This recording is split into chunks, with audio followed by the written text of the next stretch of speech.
Ladies and gentlemen, please welcome the former Speaker of the Texas House of Representatives, Joe Strauss.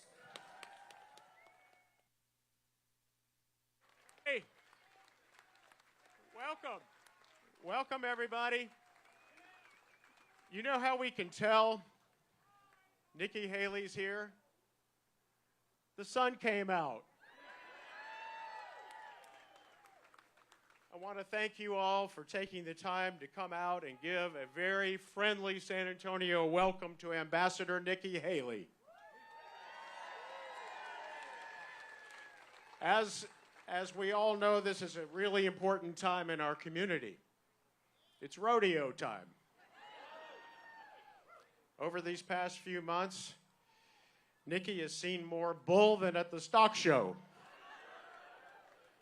But she's still standing strong. And by now, you all know Nikki's story. She's the only female governor in the history of South Carolina. And she was the first governor in the United States whose spouse was deployed overseas.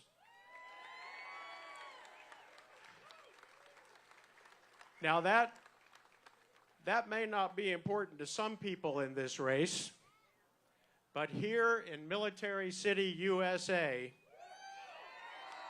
we appreciate the service and the sacrifice of all of our military families.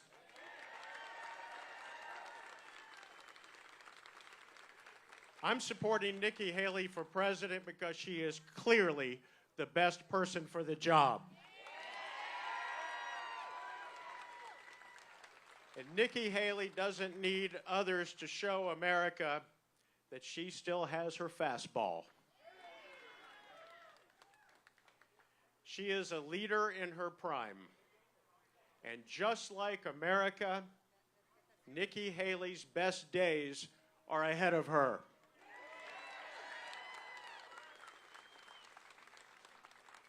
Nikki Haley has foreign policy experience. She understands who our allies are. She also understands who our allies are not. You can see today's news and understand that. And we can trust her to be honest with the American people and to be a great leader for the free world.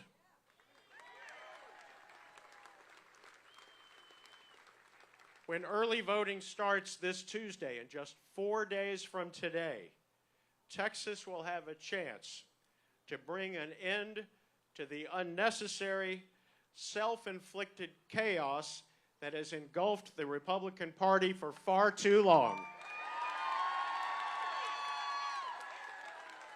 So please go vote. Get all of your friends to vote starting Tuesday for this energetic, optimistic, future-focused leader who our country needs and needs right now, Ambassador Nikki Haley.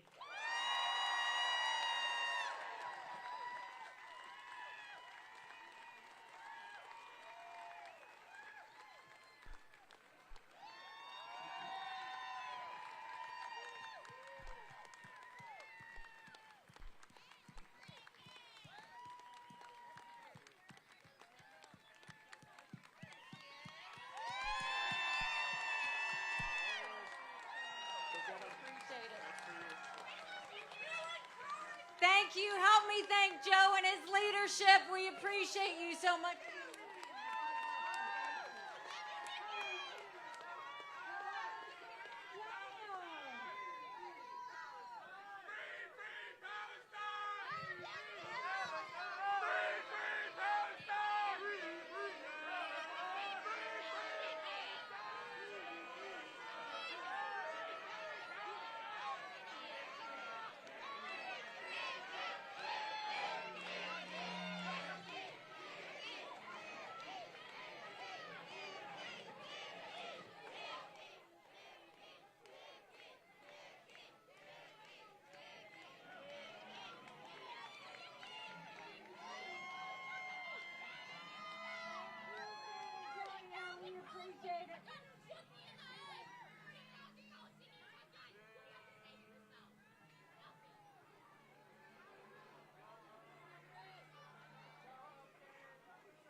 There will be more. There will be more. You know what I want to tell you, though, first is don't be angry at any of the people that do this, because my husband and every military man and woman sacrifice for their rights to do that. I saw every day at the United Nations how blessed we were to live in America, because we have the ability to have freedom of speech, freedom of religion, freedom to do and be anything we want to be without anyone getting in the way. So we will always allow them to say what they're going to say. There might be more, so get ready for it. But I will tell you, it's so good to be here. You know, my husband trained at one of the military bases here in San Antonio. You've got a great river walk. We had a great time there as well. And I want to tell you, thank you for taking the time to come out. You know, I was the governor of the great state of South Carolina. And I always referred to South Carolina as mini Texas, because we think alike. We act alike. We love our freedoms. We are constantly patriots and freedom fighters. And so it always feels like I'm in a bigger home when I come to Texas. So I'm thrilled to be here. You know, in South Carolina, when I became governor, I came in and we had a double-digit unemployment state. We had thousands of people on welfare, and South Carolina was the butt of the jokes. And we got to work. By the time I left, we were building planes with Boeing. We were building more BMWs than any place in the world. We brought in Mercedes-Benz. We brought in Volvo. 5 international tire companies. They were referring to us as the beast of the Southeast. We moved that 11% unemployment down to 4%. We announced jobs in every county in the state. We passed tort reform. We passed pension reform. We cut taxes. But we acknowledged some truths. We said, if you've got to show picture ID to buy Sudafed, if you've got to show picture ID to get on a plane, you should have to show picture ID to protect the integrity of the election process. We passed voter ID in South Carolina. We passed the toughest illegal immigration law in the country. President Obama sued us over it, and we won. And by the time we left, we were named the friendliest state in the country, the most patriotic state in the country, and the number 2 state in the country people were moving to. And then I went on to the United Nations, and every day I dealt with Russia, China, and Iran. And the one thing I did was I wanted countries to know what America was for and what America was against. I didn't care if they didn't like me, but I wanted them to respect America. And so what we did was we made sure we took the kick me sign off of our backs, and America was respected again at the UN. Now I'm running for president.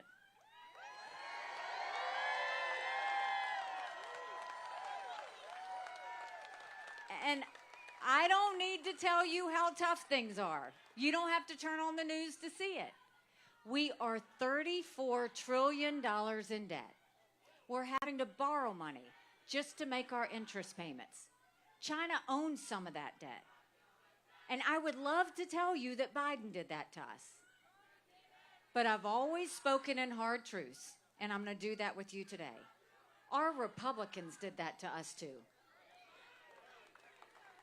You go back and look at that $2.2 trillion COVID stimulus bill that they passed with no accountability, that's now expanded welfare. We now have 80 million Americans on Medicaid, 42 million Americans on food stamps. That's a third of our country. And did Republicans try and make it right? Nope. They opened up pet projects and earmarks for the first time in 10 years, pushing through 7,000 of them. Want to know how they spent your money? $30 million on an honors college in Vermont, $10 million on a courthouse in Colorado, $7.5 million to tear down a hotel in Alaska, all while 60% of Americans are living paycheck to paycheck. 1 in 6 American families can't pay their utility bill. 50% of American families can't afford diapers. Something's got to give. Congress has one job, and that's to give us a budget on time. Do you know Congress has only given us a budget on time 4 times in 40 years? You know what I say to that? You don't give us a budget on time, you don't get paid, period.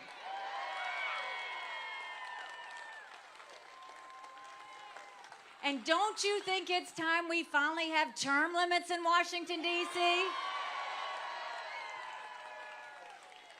Don't you think we need to have mental competency tests for anyone over the age of 75? Now listen, I'm not being disrespectful when I say that.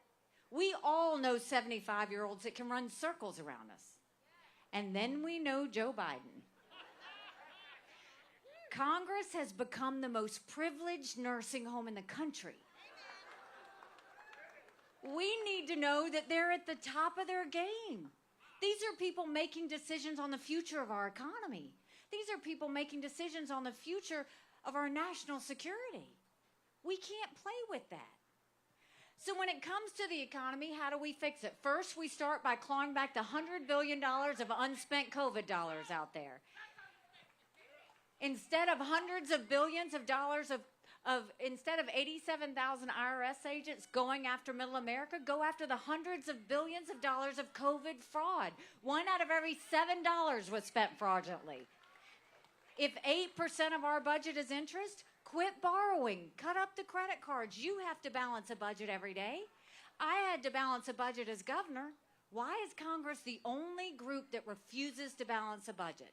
We'll stop the spending, we'll stop the borrowing, we'll eliminate their pet projects, and I will veto any spending bill that doesn't take us back to pre-COVID levels.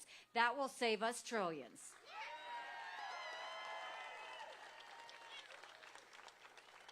Then we'll take as many federal programs as we can and send them down to the state levels.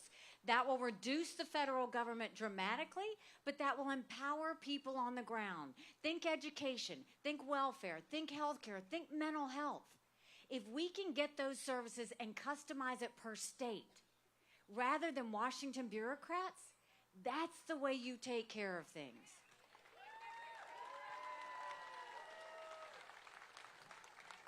And then we want to open up the middle class. We're watching the rich get richer and the poor get poorer. Let's cut taxes on the middle class and simplify the brackets. We want to eliminate the federal gas and diesel tax in this country. And we want to make small business tax cuts permanent. Everybody give it up for the Cortez family who allowed us to be here tonight.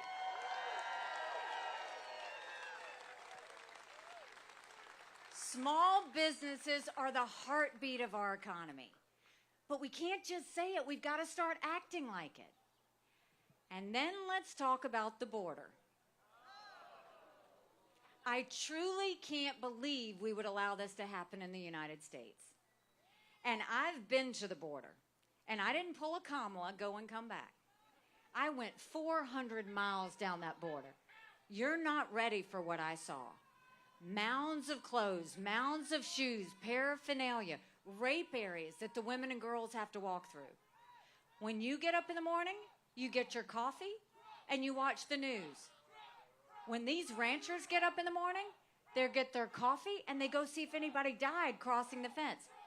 Y'all want to hit it back to them? Let's start yelling, America, America, America, America.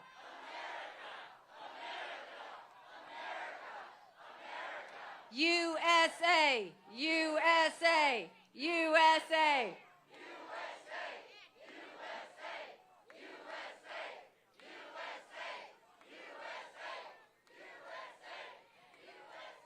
We don't mind protesters, but let everybody that's here listen to what we have to say. Now, when it comes to the border, when I saw what the ranchers were going through, first of all, I totally agree with Governor Abbott sending these illegal immigrants to these sanctuary cities. Everybody needs to know what Eagle Pass is going through. Everybody needs to feel what Texans are feeling. And when I looked at that, I met with multiple sheriffs. They said before 7 a.m., they round up whatever illegal immigrants they can find. They turn them over to Border Patrol. Border Patrol documents them and releases them until their court date years from now. And when I asked Border Patrol about their jobs, they said, you want to know what we do? We're glorified babysitters. They don't let us do our jobs. 8.5 million illegal immigrants have crossed that border. We had more fentanyl cross the border that would kill every single American last year. Number one cause of death for adults 18 to 45, fentanyl. And don't think for a second China doesn't know what they're doing when they send it over. And so we want to take what we did in South Carolina and go national with it. We want to do a national E-Verify program where every business has to prove that the people they hire are in this country legally. We want to defund sanctuary cities once and for all. No more safe havens. We want to put 25,000 Border Patrol and ICE agents on the ground and let them do their job. We want to go back to the Remain in Mexico policy so that no one even steps foot on U.S. soil. And instead of catch and release, we want to go to catch and deport. That's how you take care of what's happening on the border. And then, you know, my parents always taught me in rural South Carolina, you take care of those who take care of you. But I want to ask you if we're taking care of those who take care of us. Right now in America, over 35,000 of our veterans are homeless. 1 in 3 suffers from PTSD or thoughts of suicide. We lose 22 heroes a day to suicide. If a vet needs a doctor's appointment, on average, takes 29 days. Why 29 days? Because on the 30th day, they can go to the doctor or hospital of their choice. So midway through the 29 days, they get a call to reschedule, and the clock starts all over again. It's shameful how we treat our veterans. Now, I'm the proud wife of a combat veteran who served in Afghanistan.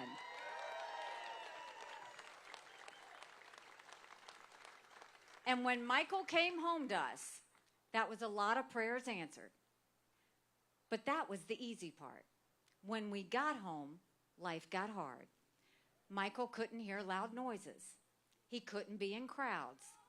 Life had passed him by for the year that he was gone, and the transition was tough. We can't just take care of our men and women when they're gone. We got to take care of them when they come back home, too.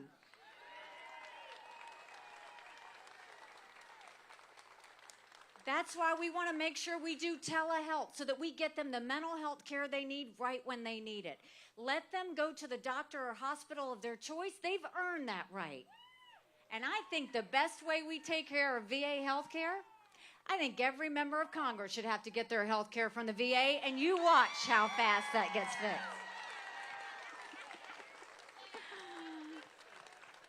It'll be the best health care you've ever seen, guaranteed.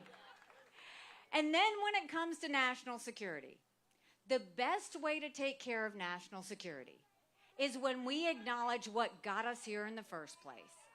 We've got a war in Europe. We've got a war in the Middle East. We've got North Korea testing intercontinental ballistic missiles capable of hitting the U.S. We've got China on the march. But make no mistake, none of that would have happened had we not had the debacle in Afghanistan. The idea that my husband and his military brothers and sisters who served there had to watch us leave Bagram Air Force Base in the middle of the night without telling our allies who stood shoulder to shoulder with us for decades because we asked them to be there. Think about what that said to our friends.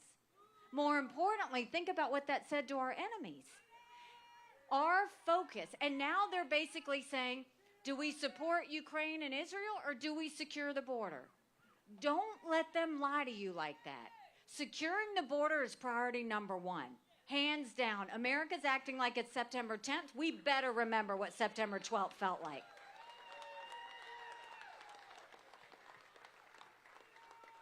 But making sure we prevent war is also a priority. Our goal is to make sure that we do everything we can to protect Americans, that we do everything we can to prevent war, that we do everything we can to make sure that freedom and democracy lives. And in doing that with national security, we need to make sure we turn our energy sector into an economic powerhouse. Right now, the EPA cares more about sagebrush lizards than they do about whether we can afford our utility bill. We need to speed up our permitting. We need to do our pipelines, including the Keystone Pipeline. We need to make sure we export as much liquefied natural gas as we can. All of the above. No more going hat in hand to Saudi Arabia. No more getting dirty oil from Iran or Venezuela. So we know what we need to do for domestic policy and for national security. But now we have to acknowledge some hard truths. Republicans have lost the last 7 out of 8 popular votes for president. That is nothing to be proud of. We should want to win the majority of Americans. But the only way we win the majority of Americans is if we have a new generational conservative leader that leaves the negativity behind and focuses on the solutions of the future.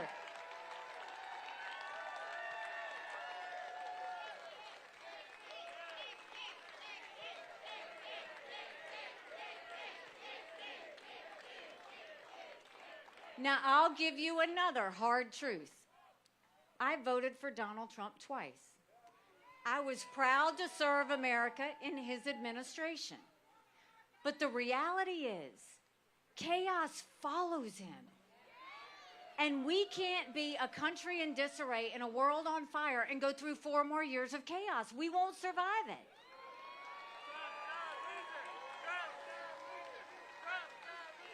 And then you look at the fact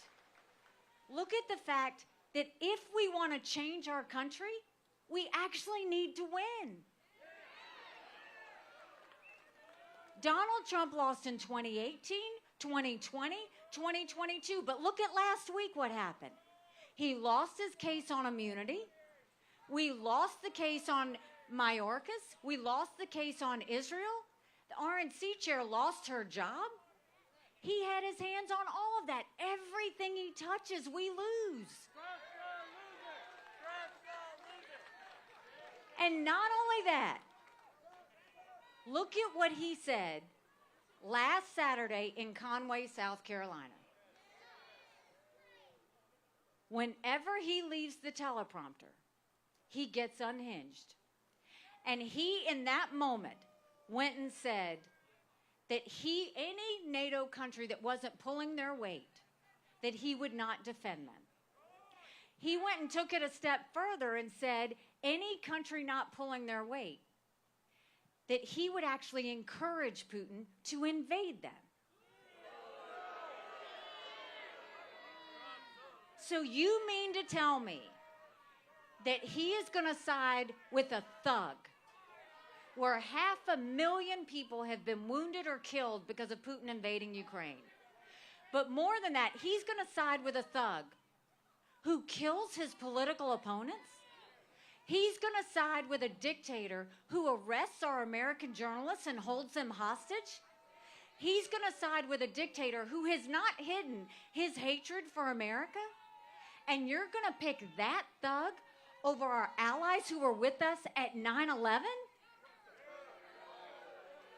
Not only did he put our allies in danger when he said that, he put our military men and women in danger that are serving there right now.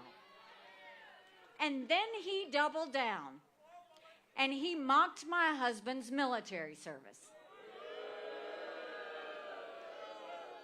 Now let me say this. When you're in politics, you learn not to take any of this personally. That's actually the problem with Donald Trump and Joe Biden. They take everything personally. This is supposed to be about you. But the issue is, if you will mock one member of the military, you're mocking every member of the military. These men and women don't deploy for kicks and giggles. They're not willing to shed blood just because it's fun. They do this because they know freedom is not free. But this is a pattern that he continues to do. He went and he said that military who lose their lives in service, he said that they're losers and suckers. He was at Arlington National Cemetery and said what was in it for them. He's never been near a military uniform. He's never had to lay on the ground. The closest he's ever come to being in harm's way is buy a golf ball if he's sitting on a golf cart. So he has no business saying anything negative about our men and women in uniform.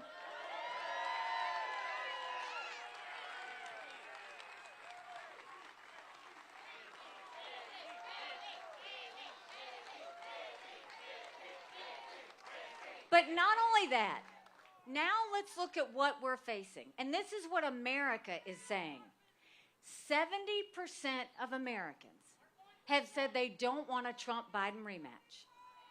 The majority of Americans disapprove of Donald Trump, and the majority of Americans disapprove of Joe Biden. 59% of Americans have said Joe Biden's too old and Donald Trump's too old. And look at what has happened in this election.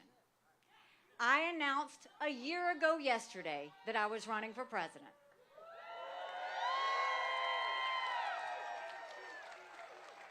We had 14 fellas in the race. We defeated a dozen of the fellas. I've just got one more fella I got to catch up to.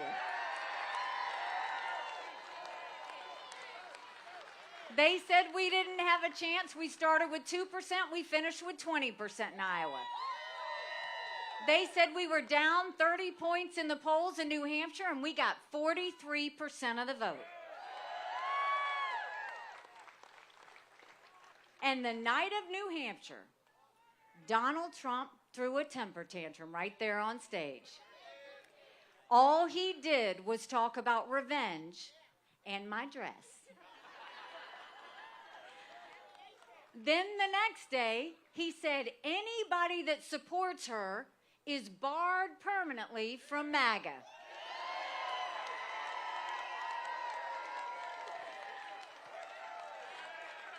We had a little fun with that. We did some T-shirts that said barred permanently. We got a gentleman over here wearing them.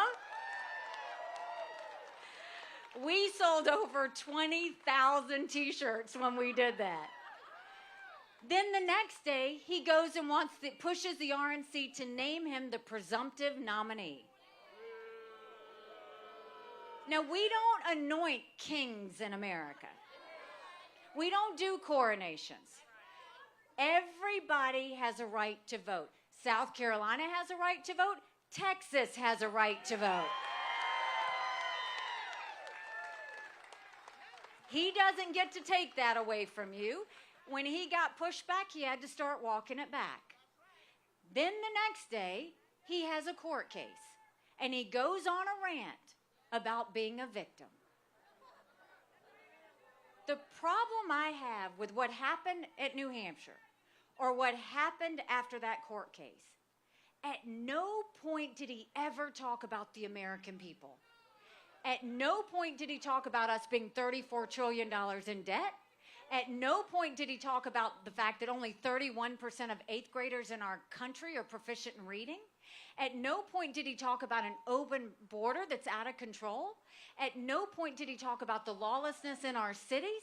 At no point did he talk about the wars around the world. All he did was talk about himself. And then we get the campaign disclosures, and we see that he paid $50 million of campaign contributions to his own personal court cases.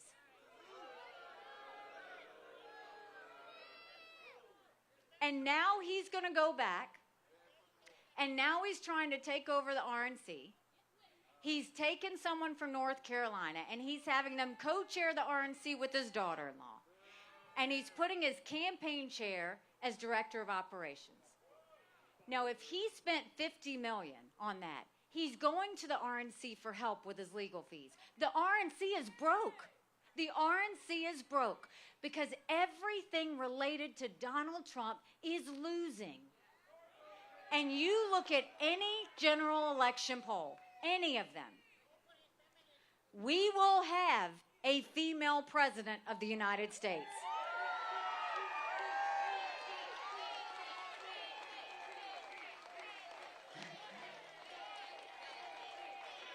Don't get too excited. Don't get too excited because the hard truth is it's either going to be me or Kamala Harris. Because you look in those general election polls and Trump doesn't win. He's down by 5. He's down by 7. On a good day, it's margin of error. I'm in every one of those same general election polls, and I defeat Biden by up to 17 points.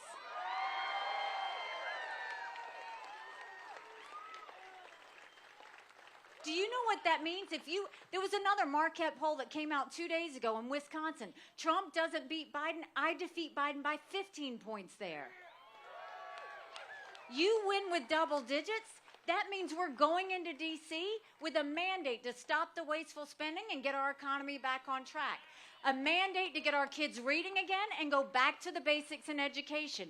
A mandate to secure our borders with no more excuses. A mandate for law and order back in our cities.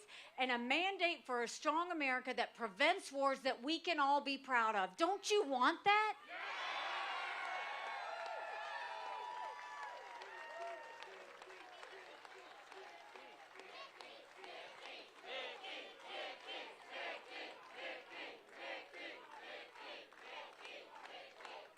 Because we could have that. But in order to have that, it's going to take a lot of courage. Courage for me to run, and courage for every one of you to know. Don't complain about what happens in a general election if you don't play in this primary. It matters. You know, 7 months ago, I dropped my husband Michael off at 4 a.m. for another year-long deployment. And I watched him and 230 soldiers pick up their 2 duffel bags of belongings to go to a country they'd never been, all in the name of protecting America. They're willing to sacrifice their lives and their families because they still believe in this amazing experiment that is America. So if they're willing to sacrifice for us there, shouldn't we be willing to fight for America here? Because we have a country to save. But in order to save her, we've got to all do our part. And that means every one of us needs to make sure we go out and tell 10 people that even if they typically are general election voters, in a general election, you're given a choice. In a primary, you make your choice. This is where we have to make our choice. And if we do this, this is the first time we could actually right the ship. Now, let me say this, because you will hear all the media pundits say, but what if, but what if, but what if? I'm not going anywhere.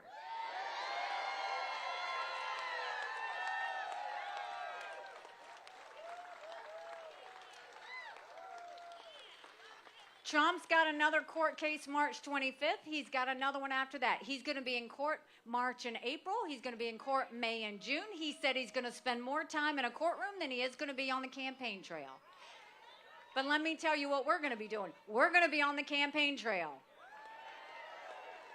The day after South Carolina, I'm going to be in Michigan. They vote 3 days later. And then we're going to have Super Tuesday. And that's where we need Texas to step up. We need you to take a yard sign. We need you to go tell 10 people to get out and vote. We need people to volunteer, to be involved in this. Texas knows how to fight for freedom. Texas knows how to fight for America. And Texas knows that no one tells Texans what to do.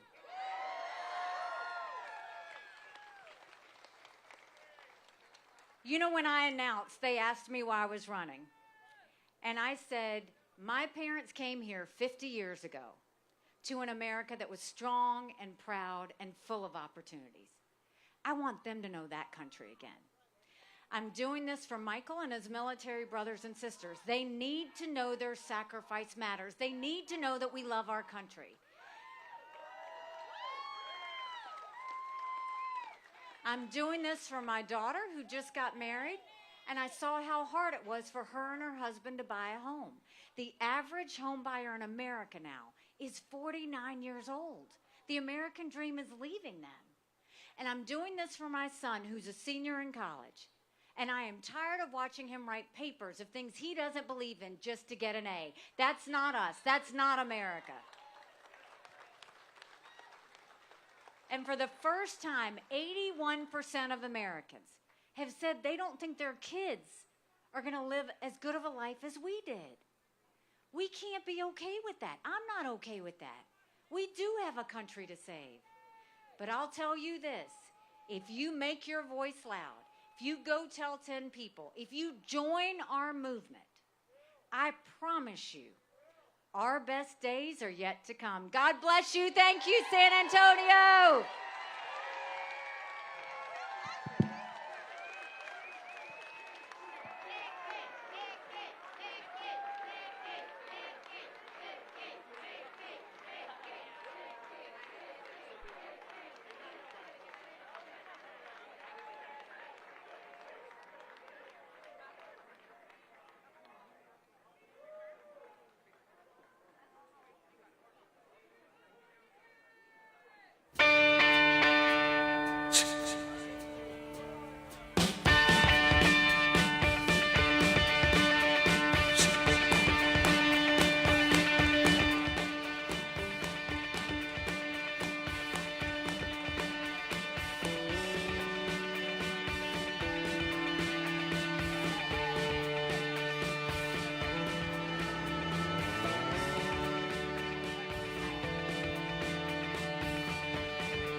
Try